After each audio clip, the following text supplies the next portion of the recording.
قرآن مجید کا 25واں پارہ سورہ حامیم سجدہ ابھی جاری ہے۔ اسی سورہ مبارکہ کی آیت نمبر 51 میں اللہ تبارک و تعالیٰ نے فرمایا کہ جب ہم انسان پر کوئی انعام کرتے ہیں تو وہ منہ پھیر لیتا ہے اور پہلو بچا کر ہم سے دور ہو جاتا ہے، اور جب اس پر کوئی مصیبت آتی ہے تو لمبی چوڑی دعائیں کرنے لگ جاتا ہے۔ یعنی اللہ کی ذات سے وہ خود غرضی اور ذاتی منفعت پر مبنی تعلقات قائم کرتا ہے، مگر اس کے احکام کو فراموش کر دیتا ہے۔ ہمارے ہاں تو یہ رواج بن گیا کہ وہ میٹرک کے طالب علم پیپر شروع ہوتے ہیں تو نمازی ہو جاتے ہیں۔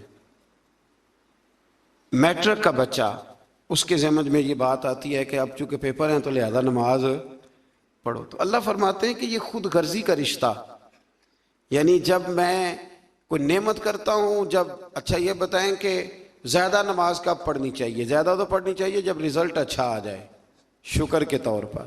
لیکن ہم کیا کرتے ہیں، اس وقت بھول جاتے ہیں۔ ایک دوست کے ہاں بیٹا پیدا ہوا تو اس نے 15 من مٹھائی بانٹی، تو اب سوال یہ ہے کہ یہ تو نے لوگوں میں بانٹ دی، اللہ کی بارگاہ میں شکرانے کے بھی 2 نفل پڑھے کہ نہیں پڑھے؟ وہاں بھی تو حاضر ہوا۔ تو اللہ فرماتے ہیں خود غرضی کا رشتہ انسان میرے ساتھ رکھتا ہے۔ پھر مزید بتایا کہ انسان کو تکلیف پہنچنے کے بعد اللہ کوئی رحمت عطا کرے تو وہ اسے انعام الہی سمجھنے کی بجائے اپنا حق سمجھتا ہے۔ تو میں نے محنت کی تھی، مجھے ملنا ہی تھا۔ اگر اللہ کوئی چیز عطا کرتا ہے تو وہ کہتا ہے میری مشقت ہے، میرا حق ہے، معاذ اللہ، اپنا استحقاق سمجھتا ہے اور قیامت کا انکار کرنے لگتا ہے، اور یہ کہتا ہے کہ اگر قیامت آ بھی گئی تو مجھے وہاں بھی یہ سب نعمتیں حاصل ہو جائیں گی۔ اللہ تعالیٰ فرماتا ہے کہ ہم کافروں کو ان کے اعمال بد کا مزہ سخت عذاب کی شکل میں چکھائیں گے۔ اس سے آگے پھر سورہ شورا شروع ہوتی ہے۔ شورا کا معنی مشورہ، شورا کا مطلب ہوتا ہے مشاورت، یعنی قرآن مجید نے پوری ایک سورت کا نام ہی سورہ شورا رکھ دیا ہے۔ آپ کو پتہ ہے نبی پاک صحابہ سے مشورہ کرتے تھے، اور پیچھے آپ پڑھ رہے ہیں کہ کہا محبوب وشاورہم فی الامر، آپ کچھ کاموں میں نا اپنے غلاموں سے مشورہ لے لیا کریں، ان کی عزت میں اضافہ ہوگا۔ تو مشورہ کرنا چاہیے، مشورہ حضور کی سنت ہے۔ اور کئی دفعہ ایسے بھی ہوتا تھا کہ نبی پاک علیہ السلام صحابہ سے مشورہ فرماتے تھے تو حضور کی رائے بعض اوقات کچھ اور ہوتی تھی، صحابہ کی رائے اور ہوتی تھی۔ تو اگر زیادہ صحابہ کی رائے اور ہوتی تو اللہ کے نبی صحابہ کی رائے پہ عمل کرتے۔ یہ بڑی خاص بات ہے۔ حضور کا جو علم ہے نا وہ وحی کے ذریعے ہے، نبی پاک کا علم اللہ کا عطا کردہ ہے۔ حضور نے جنگ احد کے موقع پر صحابہ سے مشورہ کیا۔ حضور نے فرمایا کہ میرا تو ارادہ یہ ہے کہ اندر رہ کے جنگ لڑی جائے، باہر نہ جایا جائے۔ تو کچھ صحابہ کہنے لگے کہ نہیں حضور کافر سمجھیں گے، ڈر گئے۔ تو ہم نے بدر میں ان کو بھگا دیا تھا جب 313 تھے، تو اب تو ہم 1000 کے قریب ہیں، باہر جا کے لڑیں گے۔ تو نبی پاک نے فرمایا ٹھیک ہے جیسے تمہارا مشورہ۔ باہر گئے، پر اس جنگ میں نقصان ہوا، تکلیف ہوئی، لیکن کہیں یہ حوالہ نہیں ملتا کہ حضور نے فرمایا ہو میں نے تمہیں کہا تھا نا نہیں باہر جانا، یہ حوالہ نہیں ملتا۔ ہمارے ہاں پہلے تو ہم مشورہ لیتے نہیں، اور پھر دوسری بات مشورہ دینے والے کو سمجھنا چاہیے کہ میں مشورہ دے رہا ہوں، حکم نہیں دے رہا۔ مشورہ قبول بھی کیا جا سکتا ہے، رد بھی کیا جا سکتا ہے۔ میں پیچھے آپ کو 22ویں پارے میں بتا آیا ہوں کہ حضرت ابو بکر، عمر، عثمان و علی، طلحہ اور زبیر کے بھی خندق میں مشورے تھے، پر نبی پاک نے بات حضرت سلمان فارسی کی پسند فرمائی تھی۔ تو مشورہ دیں، حکم مشورہ دیا کریں، حکم نہ دیں۔ ٹھیک ہے، مشورہ قبول بھی کیا جا سکتا ہے اور اس کو رد بھی کیا جا سکتا ہے۔ اسی سورہ مبارکہ کی آیت نمبر 8 میں بتایا کہ اگر سب لوگوں کو جبری اطاعت اللہ کی مشیت ہوتی تو سب لوگوں کو ایک دین پر کاربند فرما دیتا، لیکن جزا و سزا کا مدار اختیاری اطاعت پر ہے، اور جو اپنے اختیار سے اطاعت کریں گے وہی رحمت کے حقدار ہوں گے۔ فرمایا میں چاہتا تو تمہیں مجبوراً کلمے پڑھا دیتا، مجبور کر دیتا نماز پڑھنے پر، میں نے تمہیں عقل اور شعور دیا ہے، مرضی سے اطاعت کرو گے تو میں تمہارے اوپر رحمتوں کا نزول فرماؤں گا۔ اور ایک بات سمجھ لیں آپ، یہ بات سمجھ لیں آپ کہ مذہب اسی کا ہے کہ انسان اپنی مرضی سے نیکی کرے۔ کہ لوگ کہتے ہیں نا جی مجھے مطلب کوئی گردن سے پکڑ کے نیکی کرائے، تو وہ نیکی تو نہ ہوئی، وہ تو آپ اونٹ کی ناک میں بھی نکیل ڈال دے تو وہ بھی پیچھے چلنے لگ جاتا ہے، پھر انسان کا اور جانور کا فرق کیا رہا؟ اسی طرح کچھ صاحب کہتے ہیں جی حضرت صاحب کی نظر ہو جائے تو سارے کام، بھئی حضرت صاحب نے رستہ بتانا ہے، اللہ کے رسول سے بڑی کسی کی نظر نہیں تھی، پر حضور بھی رستہ ہی بتاتے تھے۔ حضور نے یوں نظر ڈال کے کوئی اثر کر کے لوگوں کو کلمہ نہیں پڑھایا، حالانکہ میرے محبوب کی نظر کی تو کیا ہی بات ہے۔ ہم لوگ نظر عنایت کا معنی بھی غلط کرتے ہیں۔ نظر عنایت کا یہی معنی ہے کہ جو تجھے کچھ دے رہا ہے نا، وہ تجھے تبلیغ بھی اس طرح کی کرے کہ تیرے دل میں اتار دے، اور پھر تیرے لیے دعا بھی کرے، یا اللہ جو میں نے کہا ہے نا اس پر فضل فرما، اسی کو نظر عنایت۔ اب اگر نظر عنایت کا اب یہ ترجمہ کریں کہ مجھے رسیاں ڈال دی جائیں اور نظر اس طرح کی ہو کہ مجھے کھینچ کے مسجد میں پیر صاحب پہنچائیں، تو یہ معنی غلط ہے۔ اللہ فرماتے ہیں میں جبراً اطاعت نہیں کراتا، میں اختیار دیتا ہوں۔ کہتے ہیں نظر کرم کرے میں نمازی بن جاؤں۔ وہ خدا کے بندو، نمازی بننے کے لیے آپ کے پاس دیکھیں نا، آپ ایم اے کر لیں، پی ایچ ڈی کر لیں، ایم فل کر لیں، ایم بی بی ایس کر لیں، پر قیامت کے دن جو نماز کا سوال ہوگا اس کا تو پہلے سے پتہ ہے کہ نہیں؟ ماں باپ کو راضی رکھنا چاہیے، اس کا پہلے سے پتہ ہے کہ نہیں؟ اس کے لیے کسی شخص کا پروفیسر، لیکچرار، عالم، فاضل، انجینئر ہونا ضروری؟ تو اللہ جبراً اطاعت نہیں کراتا، عقل دیتا ہے، عقل کے مطابق چلے۔ آیت نمبر 10 سے اختلاف کی صورت میں اللہ تعالیٰ کی طرف رجوع کرنے کا بیان ہے کہ جب حالات بالکل ہی سمجھ میں نہ آئیں تو پھر رب کی بارگاہ میں عرض کرو کہ یا اللہ ہدایت کا رستہ واضح فرما، پھر اللہ کرم فرماتا ہے۔ جو آخرت کی جزا کے طلبگار ہیں ان کے لیے آخرت کی نعمتوں میں اضافہ ہوگا، اور جو صرف دنیا کے طلبگار ہیں ان کا آخرت میں کوئی حصہ نہیں ہوگا۔ ایک بندہ سویرے دکان پہ جاتا ہے تو اس لیے سے جاتا ہے کہ میں نے کھول کے مال کمانا ہے، اس نے دنیا کمائی، اس کا آخرت میں کوئی حصہ نہیں۔ لیکن ایک بندے نے سویرے دکان کھولی کہ میں رزق حلال کماؤں گا، میں لوگوں کے سامنے ہاتھ پھیلانے سے بچوں گا، اور پھر جو کماؤں گا نا اس میں اللہ کے غریب بندوں کی مدد بھی کروں گا، تو اب اس دکان کھولنے میں آخرت کا حصہ بھی شامل ہو گیا ہے۔ ہم نے بہت ساری نیتیں، بہت سارے ارادے صرف دنیا داری کے کیے ہوئے، دنیا داری۔ میں مذہبی ماحول کا آدمی ہوں تو مجھے محافل پہ جانے کا موقع ملتا ہے، بڑے بڑے شاندار بورڈ لگواتے ہیں لوگ، ان میں تصویریں لگاتے ہیں، تو محفلیں کرانے والے بھی کئی نمازی نہیں۔ میں کئی دفعہ پوچھتا ہوں کہ یار یہ اس کو کیا سمجھتے ہو، مثلاً اتنے بڑے خطیب کی تم نے تقریر کرا لی ہے اور تم نماز تک نہیں پڑھتے، تو کوئی رسم تھوڑی ہے۔ اور ایک دو سے تو میں نے اتنا پوچھ لیا کہ بتاؤ ثواب کی بھی نیت ہے کہ نہیں، کہ یا اللہ ہمیں اس کا تو ثواب، یہ بھی نیت ہے کہ نہیں؟ آپ حیران ہوں گے کہ کچھ کی صرف اتنی نیت ہوتی ہے کہ چلو بورڈ پہ فوٹو آنی چاہیے، کیونکہ الیکشن ہے، نہیں تو محفل ہی کرا لیتے، فوٹو تو آئے گی نا۔ تو اس سے ارادہ چونکہ دنیا کا کیا تو ملے گی بھی صرف، یاد رکھیں ملے گی بھی صرف۔ اب میں بڑی بات کر رہا ہوں، اگر آپ کی سمجھ میں نہ آئے تو پھر میں کھول کے بتاتا ہوں۔ آپ بہت بڑے درویش کی بارگاہ میں چلے جائیں، ارادہ یہ ہو کہ یہ دعا کرے گا تو میری دکان زیادہ چلے گی، تو دکان ہی چلے گی، دل کوئی نہیں چلے گا، چلے گی دکان۔ تو آپ جتنے مرضی بڑے مولوی کو بلا لیں، لیکن آپ کا ارادہ ہی کچھ اور نہیں ہے تو پھر آپ کو ملے گا کیسے؟ بڑی دفعہ پہلے میں کہہ چکا ہوں، پھر دہراتا ہوں کہ خیرات لینی ہو تو پیالہ تو سیدھا ہونا چاہیے نا، کیونکہ پیالہ ہی سیدھا نہ کرے۔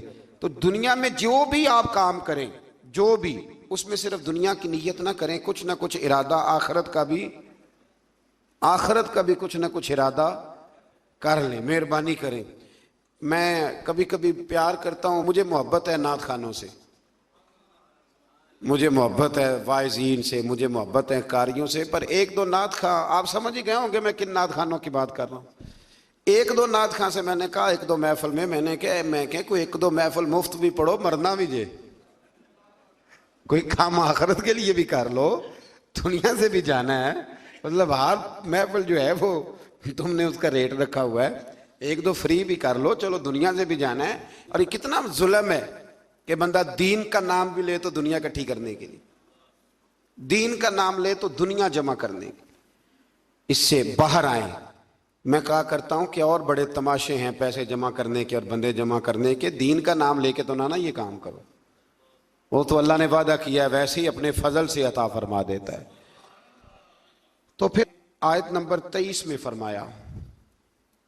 فرمایا کہ محبوب آپ کہہ دیں قُل لَا أَسْأَلُكُمْ عَلَيْهِ أَجْرًا۔ یہ ذرا تھوڑی زیادہ توجہ سے سنیں۔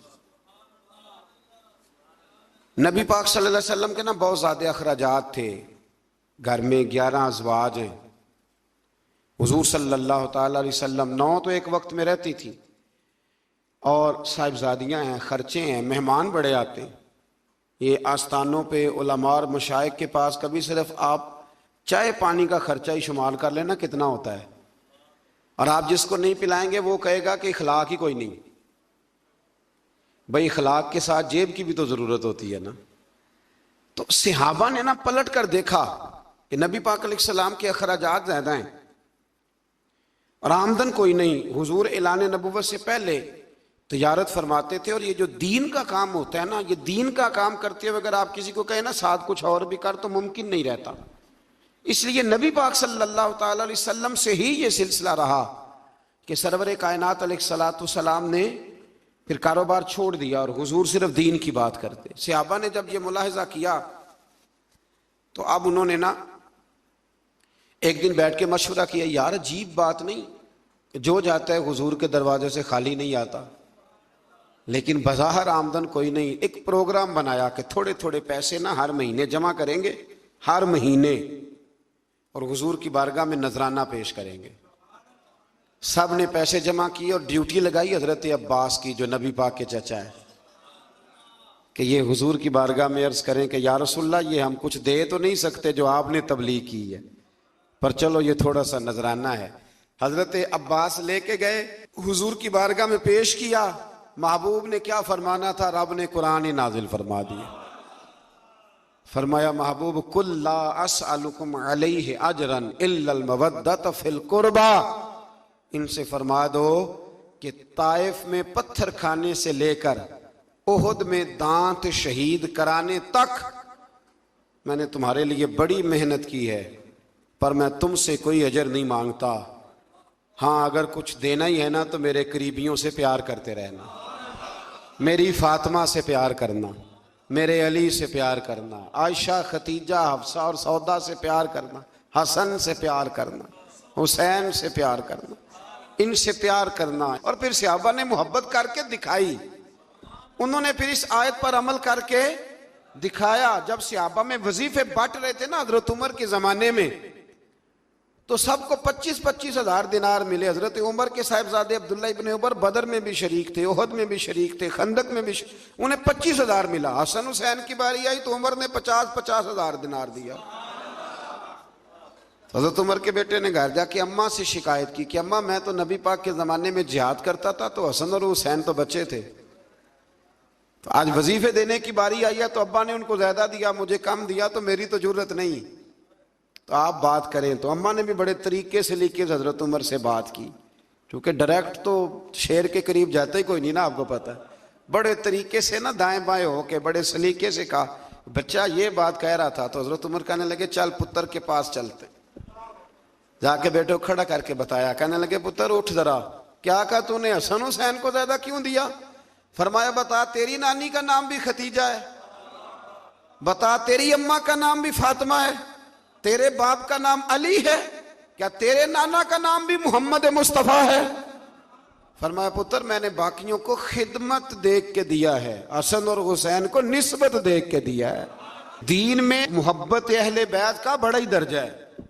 میں نے رمضان کے پہلے جمعے میں کہا تھا، وہ ہمارے ہاں نا بڑی مشکل ہے، کوئی ادھر سے نکل آتی ہے آواز، کوئی ادھر سے نکل آتی ہے۔ میں نے پہلے جمعے کہا تھا تو مجھے کچھ لوگوں نے کہا کہ جناب آپ نے فکرے جانچ تول کے کہے ہیں۔ میں نے کہا کہ میری کوشش ہوتی ہے، میں تو روٹین میں بھی بات سوچ سمجھ کے کرتا ہوں، روٹین میں بھی، تو پھر بیان کرتے وقت کیسے یہ ہو سکتا ہے؟ میں نے کہا میں آج بھی کہتا ہوں کہ 5 نمازیں پابندی سے پڑھے، اور جب سے بالغ ہوا ہے تب سے پڑھے، ہر سال حج کرے، ہر سال رمضان کے روزے رکھے، صبح سے شام تک خیرات کرے، اور اگر مصطفیٰ کریم کے اہل بیت سے پیار نہیں نہ کرے گا تو بے ایمان کا بے ایمان مرے گا. ہاں یہ پکی بات ہے، کوئی گنجائش نہیں، کوئی دو رائے نہیں. اس لیے کہ رسول اللہ کے گھر والوں کی محبت ایمان ہے. او بھائی میں آپ کو کیا بتاؤں، گھر والوں کی محبت یہ ایمان ہے. میں اپنے ایک بزرگوں کو نا، چلیں بات آتی ہے تو کر دیتا ہوں، تو میں عید دینے گیا. ہوتے ہیں نا ہمارے رسم ہوتی ہے استادوں کو مشائخ کو نذرانہ، ہم نے کیا عید دینی. ابھی میں گیا ایک گھر میں، تو میں اپنے بیٹے کو ساتھ لے گیا، بڑے کو. مجھے وہ کہنے لگے کہ بیٹے کو کیسے لائے ہو؟ میں کہ حضرت صاحب انہوں دسنا ہے بھی اتنے آمدیاں رہنا ہے. تو اپنی نسلوں کو بتاتے ہیں کہ ہمارا محسن کون ہے، تو ہم نسلوں کو بتاتے ہیں. تو یہ یاد رکھیں کہ یہ کیا بات ہوئی کہ آپ کہیں کہ جی ٹھیک ہے جی یہ بھی ٹھیک ہے تو وہ بھی ٹھیک ہے. نہیں، ٹھیک یہی ہے کہ جس کا رسول اللہ کی اولاد سے پیار ہے اس کا ایمان مضبوط ہے. یہی سبق حضرت ابوبکر صدیق نے پڑھایا ہے، یہی سیدنا فاروق اعظم کا درس ہے. ایسے ہی عثمان غنی اتنے بڑے مالدار ہو کے رسول اللہ کے اہل بیت کے گھر میں جھاڑو دیا کرتے تھے، حضور کے سین میں جھاڑو دیتے تھے عثمان غنی. یہ ہمیں صحابہ نے سکھایا ہے کہ رسول اللہ کی اہل بیت کا پیار. اور یہ جو نذرانہ ہے نا، نذرانہ، اس کو بھی لوگ بہت بڑا جرم سمجھتے ہیں، بڑا جرم.